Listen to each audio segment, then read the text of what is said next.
So, ngayon, kahit gabi na o magmamadaling araw na, Wallis formula sa integral calculus. Ito yung mag-integrate ka ng trigonometric functions. Pero ang gagamitin mo rito is yung factorials, double factorials, double factorials ang gagamitin mo rito yung case 1. So, case 1 muna tayo rito. Kaya nga ang inuna natin as a prerequisite is yung factorials muna. So, yung exponent nung given, yun yung m at saka n.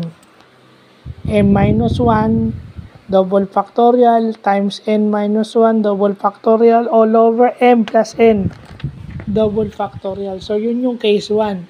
So, ano yung case 1? If isa sa kanila is even.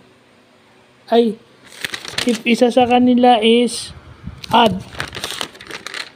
If isa sa kanila is odd, yun yung case 1. If isa sa kanila is odd, yun.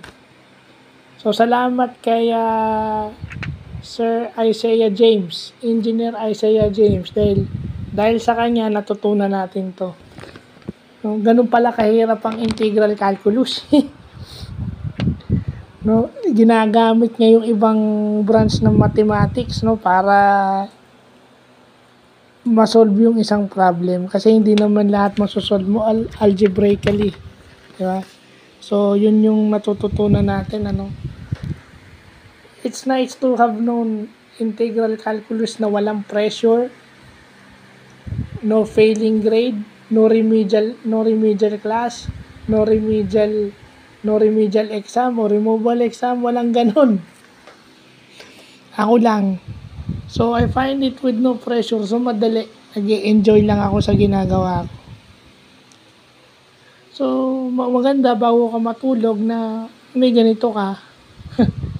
Not to impress someone, but to enhance your logic. Enhance my programming logic and, keep me mentally insane.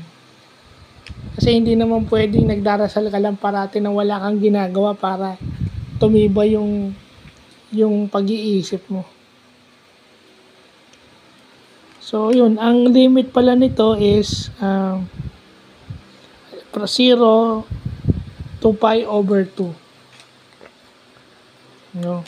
So, ang integration limit ito is 0 to pi over 2 or 90 degrees. Kasi pi radian is 180 degrees. So, 0 to 90 degrees to, So, ibig sabihin, kung pagbabasihan mo yung triangle ang gagamitin mo, pero gumamit ka lang ng factorials para makuha yung sagot.